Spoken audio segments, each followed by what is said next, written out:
যাদেরকে আমরা হক্কানি মনে করি, এই ভণ্ড পীরেরা তাদের মুরিদদেরকে জানাচ্ছে কোনো চিন্তা নেই, কিয়ামতের দিন আমার দাদা জান আমার বাবা জান জাহাজ নিয়ে বের হবে। এর চাইতে বড় মিথ্যা কথা, ধোঁকাবাজি, প্রতারণা আর বাংলাদেশে কে করছে বলেন? সব চাইতে বড় প্রতারক মিথ্যাবাদী এখন এই পীর। পীর নাম নিয়েছে। ভালো করে শোনেন, যাদের কোনো চাকরি নেই, ব্যবসা নেই, বাণিজ্য নেই, কর্মজীবন নেই, পীরের নাম নিয়ে শুধু বসে বসে খায় আর পেট আর জহব্বা বড়া করে, এগুলো পীর না, এগুলো শয়তানের ভাইরা ভাই। ধোঁকাবাজি করছে জাতির সাথে। তো চাকরি নেই, বাকরি নেই, ব্যবসা নেই, বাণিজ্য নেই, কর্মজীবন নেই, তুই খাস কি?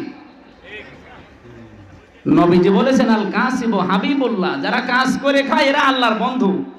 আর আমরা আল্লাহর বন্ধু খোঁজার জন্য আটরশি যাই, চরমনায় যাই।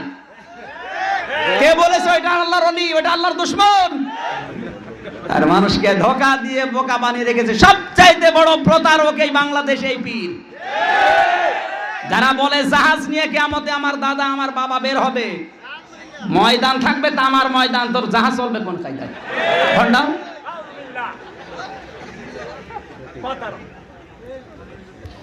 আমার দৃষ্টিতে এখন এই পীরের চাইতে প্রতারক পীর বাংলাদেশে আর নেই।